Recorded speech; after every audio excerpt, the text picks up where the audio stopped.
Hi there. My name is Chris Blanchard. I'm here to talk with you today about practical food safety in the packing shed.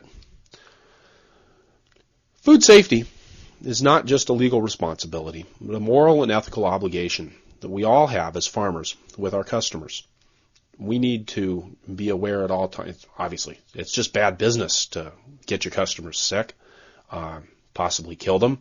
And even though food safety concerns are it's not a real produce isn't real high risk. I mean, it's fairly simple. To keep things safe, and we produce a whole lot of food in this country, and we produce a whole lot of safe food in this country. But I think that we all do need to keep in mind, one sick customer has potential negative ramifications throughout the produce industry. Spinach sales still haven't recovered from the 2006 outbreak that caused the latest rush of food safety fanaticism, and it really does point out the importance of keeping our food supply safe and the role that farmers have in that. The fundamental issue when it comes to food safety is not to get manure on the food. That's where most, if not all, of our food safety issues come from. Is in fresh produce is having poop on the food. So, and the key thing here, as any HACCP plan would have you do, is to consider all the routes available for contamination, handling, clothing, cross-contamination, water, and animals in the packing shed are the most common ways of getting manure onto the food after it's been picked. Of course, we want to keep manure off the food before it gets in the packing shed too. Organic producers have requirements about this. Conventional producers don't, but there's obviously a certain amount of common sense that just goes along with this. And of course, we don't want to be harvesting food that's been contaminated out in the field. If you notice manure in the field, if you notice manure, particularly bird manure on the leaves, you want to harvest around those leaves or those plants. One of the hardest things to remember, and I run into this as a farmer myself, is that I have to take responsibility for my own actions as well as the actions of my employees. It's pretty easy to take sort of a teenage attitude of invincibility as we go through our world and think, it's not going to be me that contaminates my food. One of the things that I do, very simple thing is to pause every time I come into the packing shed and remind myself that now I've just become a packing shed worker. What do I need to do? What steps can I take to avoid touching the produce if I haven't washed my hands? Check my boots, and really be aware that we're in a food handling system now, and that oftentimes as the farmer I'm not necessarily a part of that until I choose to become a part of that by washing my hands, putting on an apron, and digging into the work that way. The first and most important thing you can do for food safety on your farm is to wash your hands. If you do nothing else, wash your hands, wash your hands, wash your hands. Warm water is important for hand washing, not because it actually helps modern soaps to be more efficient, but because it actually makes employees more likely to wash their hands. This is a setup that we put together on our farm in our packing house. The utility room's quite a ways away from the hand wash sink that we have. So we installed a small electric hot water heater. This just runs on 110. You can see how it's wired in there. And it's right next to the sink. So almost as soon as you turn on the sink, we've got hot water right there. And that means that people are more likely, because it's more comfortable, to spend the time to wash your hands correctly. It needs about 20 seconds of scrubbing and scrubbing and scrubbing and scrubbing to get your hands properly sanitized. Antibacterial soap is not necessary. Sorry, I don't have a good picture of antibacterial soap, but it's not a requirement in hand washing. The soap and the water will liberate enough stuff, and the scrubbing action will actually be almost as effective as antibacterial soap. If you've got people that are concerned about that, particularly in an organic environment, you run into some concerns with employees about having hands that are too sanitized. But it is important that you have a dedicated hand wash sink. You don't want to contaminate your produce, your washing containers, or your tools with the stuff that you're washing off your hands. there's a number of ways that we could talk about this setup here, but most importantly, I want you to see that they did place a priority on having a dedicated hand wash sink, and that is the logic behind this. Is you don't want to be, if you're washing manure off your hands or washing any sort of contamination off your hands, you don't want that contamination to end up someplace that it doesn't belong. Namely on your tools or frankly on the basin itself, that then becomes a container for food. So you need a dedicated hand wash sink, and that's the right place to wash your hands. People need to know that that's the right place to wash their hands. When do you wash your hands? All the time. Wash them after you go to the bathroom. Wash them after you smoke a cigarette. Well, don't smoke cigarettes, but if you do, wash them after you smoke cigarettes. Wash them after you pet animals. Wash them after you eat. And anytime you enter or leave the packing area, anytime after you've left the packing area or when you come back into the packing area, you need to wash your hands. And I'm always reminding people, did you wash your hands? Did you wash your hands? And it's hard to remember, but it needs to be just as much in your habit that when you come into the packing shed, start working with that phase of produce, that you wash your hands just like you would after you leave the bathroom. Number 2, for food safety, sick people don't work. Vomiting and diarrhea are almost the result of food poisoning. This is where we have to, this gets a little bit gross here, but, vomiting and diarrhea are kind of explosive events. They aerosolize the stuff, the feces, and just like having disease organisms getting splashed up onto the leaves of the plants much higher than you actually see the water splashing in a rainstorm, the bacteria that can cause food poisoning get splashed around the bathroom area. They get on clothes, they get on arms as well as on hands, and it's pretty much impossible to get rid of all of that contamination. So if you've got people, or if you are exhibiting vomiting or diarrhea, it's almost always going to be the result of food poisoning in the first place, and you need to not be working with food. You need to establish a policy about this in writing. You need to have people sign it. This is just a picture of our employee policy at Rock Spring Farm that we have everybody sign that they've read it and initialed. And importantly, though, for the people that we're oftentimes working with, I hate to admit it, but agricultural work isn't the best paying work. It tends to be hourly. People tend to be really relying on this. For their income, and they don't want to miss hours. And so we always want to make sure that we have non-food activities available for people, because otherwise your hourly workers are going to be very likely, from a social perspective and an economic perspective, to want to hide the fact that they're not feeling well. So we want to make it okay for them to say, hey, I'm sick. Can I have some other work today? Because a lot of times you can be exhibiting vomiting, you can be having diarrhea especially, and still be able to be a fairly effective employee.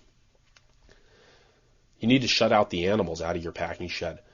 One of the things that I wasn't aware of before I started looking into food safety more thoroughly is that domestic animals are a significant source of contamination. And I know that as I began working on farms, working in packing sheds, I frequently had dogs and cats wandering through packing sheds on farms where I was an employee.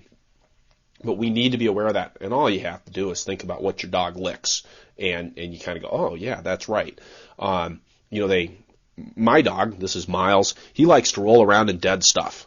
So we want to be thinking about the fact that animal rolled in dead stuff, we really don't want the animal rolling in dead stuff and then coming into the packing shed. Most of us shut down over the winter. This is winter at Rock Spring Farm. We want to deny winter critters a home. Oftentimes we have packing sheds that are open to the environment or modestly open to the environment. We need to make sure that we make that an uninviting place for critters. This is just an example, an overturned wash tank that's actually put up on a rack so that it doesn't become a hiding place for rodents to sneak under there and build a nest in the wintertime. So having things up significantly off the ground, pulling things away from the wall, those can make a real difference in how likely you are to have animals try to inhabit your packing area during the winter, especially if you've got an open area. We need to be controlling and discouraging rodents using traps to monitor moving pallets frequently so that we don't have nesting or habitual travel routes developing. Standing water actually becomes a source of drinking water for rodents. So avoiding standing water and eliminating food scraps. One of the most important things I think you can do for avoiding standing water and eliminating food scraps is to have concrete in your packing area. I think it's, as far as investments, a concrete floor that slopes well is made by and you need to get a reputable contractor to do this because concrete's pretty permanent. To have that water draining away and to make sure that you can get rid of those food scraps is extremely important in discouraging rodents in your packing area. Then there's the flying critters. Anybody who's been in a pole shed knows that critters like to roost. This is the packing area at Gardens of Egan Farm up in Farmington, Minnesota, and they've stapled up this bird netting so that the birds can't roost up in those rafters. We don't want birds roosting and making nests and being in that area at all. Of course, birds flying overhead, they poop and poop falls on the food, and that's a bad thing.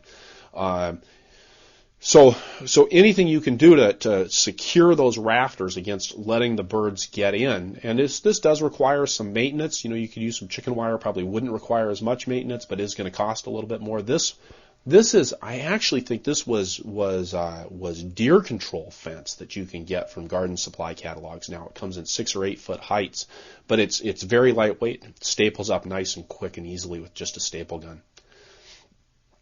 This is, of course, there's insects, and this is a fly trap that we used to use at Rock Spring Farm. We had a more open packing area than we do now, and so you can see this thin strip. It's got gobs of dead flies on it, and you see the spool there. Basically, just every couple of days, as the strip fills up, you roll up all the dead flies onto a spool, and there's clean tape coming off of another spool that comes out there.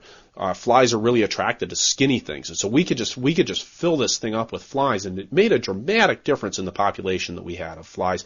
Now, of course, if you've got something like this, you don't want it running over over containers where you're washing food, because again, you don't want those insect parts falling into your wash area.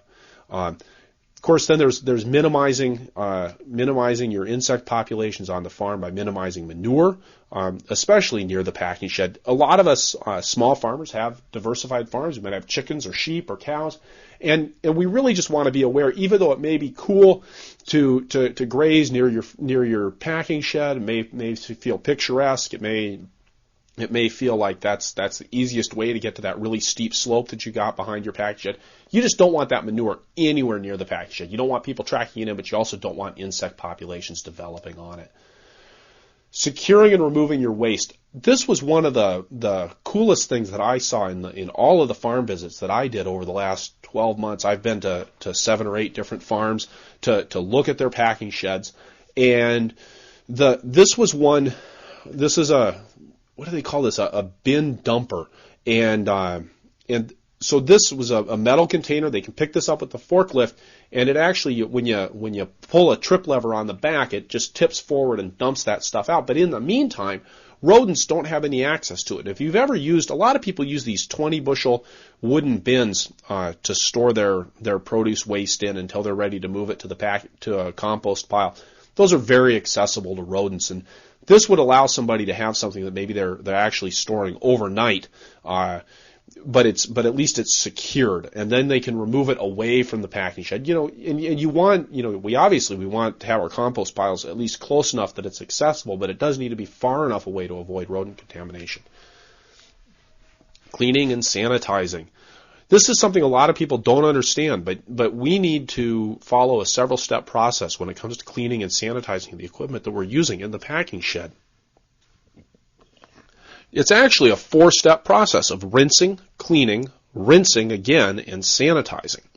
We need to rinse first to remove organic matter and debris, so that then we can clean, get in there and use some elbow grease and some detergents and get rid of all the deposited soil that has to be scrubbed off, so that then we can actually rinse that deposited soil away, and now we can actually get down to the stuff that needs to be sanitized. We'll put that sanitizer right on the things that are on the contact surface.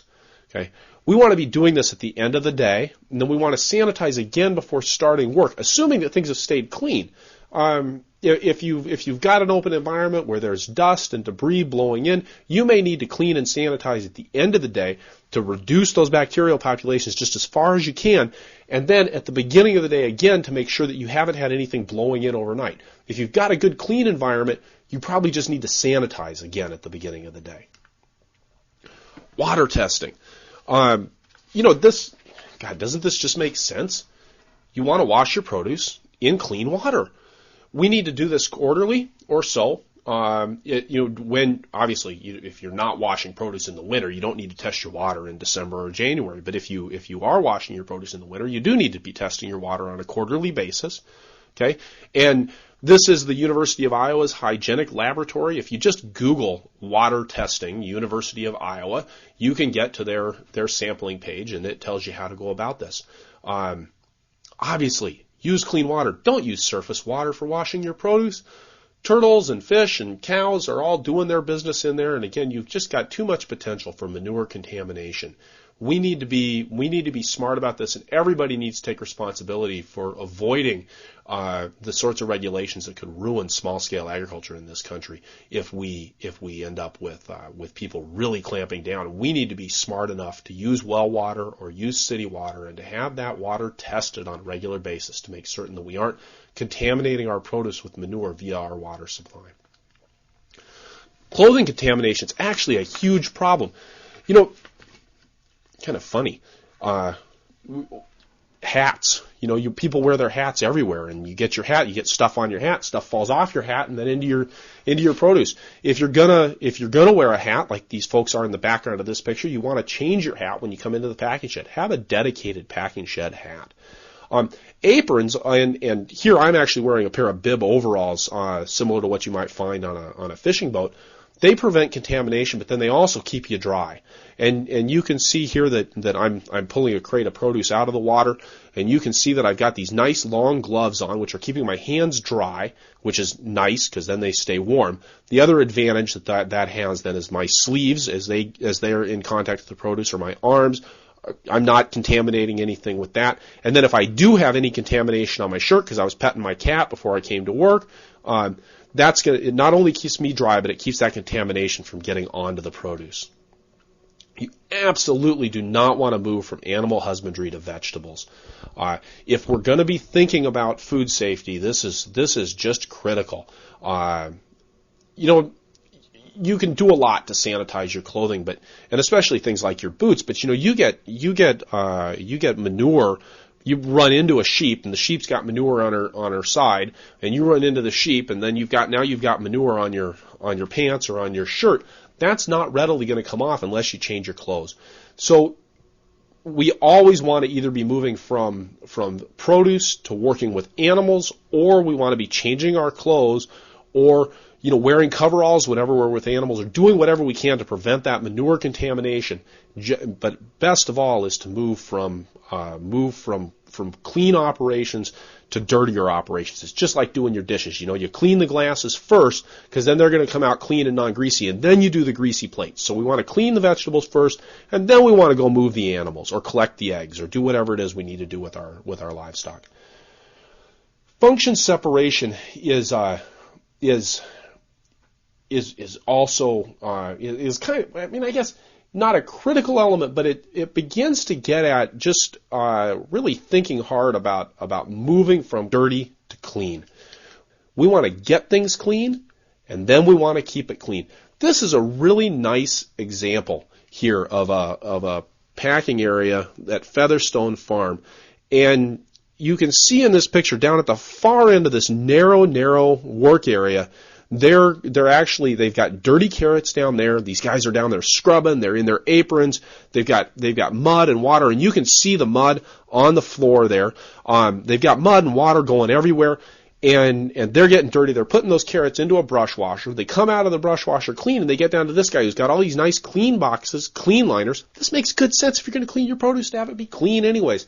But they're actually moving from clean to dirty. So instead of a circular pattern, you want to keep some linearity to it.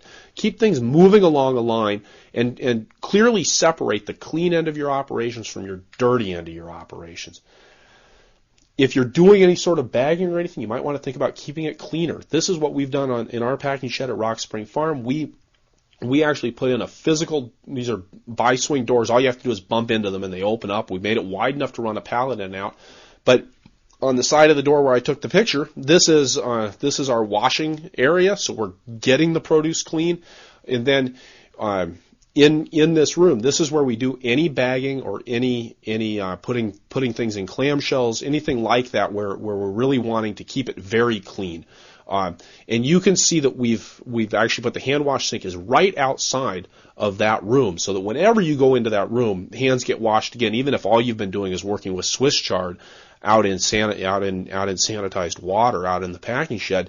You're gonna wash your hands again before you head into the keep it cleaner area. We call this our packaging room. The other thing we all need is a recall system. The worst thing in the world would be to have somebody get sick from your produce, to know that somebody got sick and not be able to get your produce off the shelf in the retailers at the retail level that you're dealing with. So we want to, at Rock Spring Farm, this is really a simple process. A recall system, it sounds big and scary, right? It's like the word lot codes. People get frightened about lot codes, but this is really quite easy. We have Rock Spring Farm on here. I've got my address, my phone number, and my email address, so that any produce buyer, anybody who's got produce on this shelf in their walk-in cooler in a store can walk in and go, yep, those are Rock Spring Farm turnips. I've got the name of the product right on the outside of the label. This is all good practices anyways. And then we've got a lot code. So this lot code actually tracks back to the year and the day when things were harvested. Now for us, we're harvesting year-round and packing year-round. It's not that likely you're going to have produce go more than 365 days, but I figured, we get good storage on some of our shallots and stuff. It actually is possible that we could potentially have more than 365 days. So our lot code system is very simple. What goes on the box is a 9 for the year. Well, now it's 0 because we're in 2010. And then the day of the year. This is the 356th day of the year. So this was packed sometime in late December. We have calendars on the farm that have the day of the year written on them. You can use Google Calendars has a function where it will show you this. So there's a number of different ways to have that information available. So, for example, January 1st of the year 2010 would be 0, and then 001 because it's the first day of the year. February 1st is the 32nd day of the year, so it would be 0032. And this way we can track back this, so that we can track back to the packing shed. Then in the packing shed we have records that allow us to track back to when things were harvested. And again, people say record keeping, and sometimes people get funny about this. They're like, oh my God, record keeping, I'm going to have forms and paperwork. And I love the simplicity of this. I'm kind of an uptight and anal guy. This was a record keeping sheet that they developed at Featherstone Farm, just as simple as could be. All they did is write this out with a Sharpie, took it down to the photocopy shop, had it copied, and made a couple hundred of them, and then they've got their harvest log for the year. Very, very simple. So that's it. Those are 9 very simple steps that you can take to avoid contamination of your produce, and to keep very practical, easy steps that anybody can take to keep your food safe in your packing shed. Thank you very much.